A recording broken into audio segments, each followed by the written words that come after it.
I know that's very forward, but would you like to go on a date sometime? I'm not from here. You're not from here? No. I didn't say get married. Although we could technically tonight, so So, it would be a roulette. Who gets to take whose money? you'll probably. That'd be a coin flip? I'll probably win. Well, only one way to find out. Well, what are you doing tonight? I Want to go to the same club? no, thank you. Damn. All right. Well, Not a club I love you. person.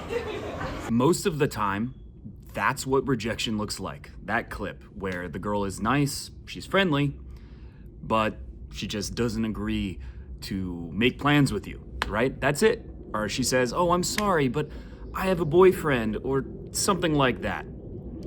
That is most rejection. And yet, modern men are so terrified of rejection that 45% of guys between 18 and 30 have never asked a girl out in real life, ever.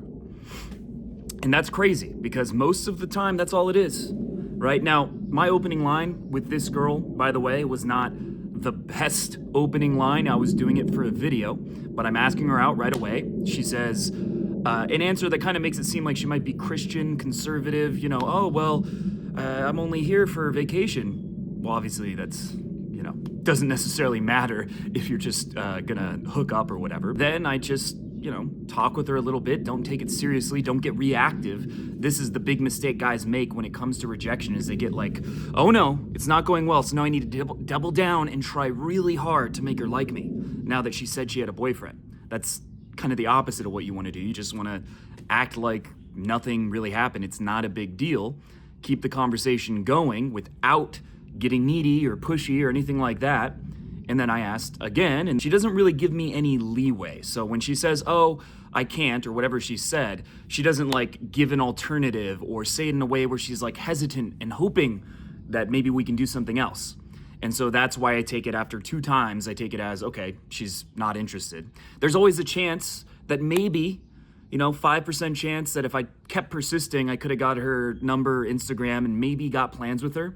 But the fact that she was that hesitant from the beginning means it's less likely anything would have happened if I did even get a date with her. But as you can see, it wasn't serious. It wasn't a big deal in any way. Rejection, for the most part, is fine. Sadly, though, if you've been avoiding it your whole life, which is kind of the natural thing to do in modern society, if you've been avoiding it your whole life, you've never asked women out or only done it a couple times, then it does feel like a big deal because it's built up in your head. It becomes this monkey on your back that feels like it's the end of the world if you get rejected. I remember that's how I used to feel. That's why it took me 5 years of reading the game and reading books and, all that kind of stuff before I did a single approach. And the thing that helped me get over all that resistance was meeting a guy at a bar who was approaching.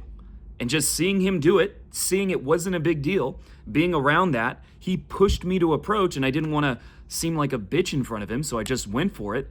And all that buildup in my head was really for nothing.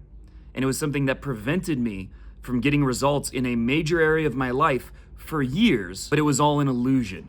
And that's what I want you guys to prove to yourself. Maybe you've done a handful of approaches here and there. Maybe you've dabbled. Maybe you've never done it in your life. But once you start going out consistently, start pushing yourself, and it might be hard at first, but you start doing that, you realize it doesn't really matter. It doesn't have to affect you. And you realize how many opportunities, how many doors will open for you once you start putting yourself out there. Now, of course, the hardest part is starting. That's the part that I got stuck on for 5 years until I met someone at a bar that was able to basically take me under his wing. And that's something most people don't have access to, right? That's something that maybe you'll get lucky, but having some kind of external push will make it infinitely easier to get past your ego, get past your excuses, get past the anxiety, and just go for it. And that's why the average client with my in-person coaching programs, even if they, like me, had never approached in their entire life, are able to do 50 to 100 in just the course of 3 days. And that's just scratching the surface of what my in-person coaching programs do, including getting you a pro photo shoot, including recording your approaches and showing you what's going wrong, why they're not leading where you want them to go, and how to fix them. So if you want to learn more, click the link below to schedule a free call with me.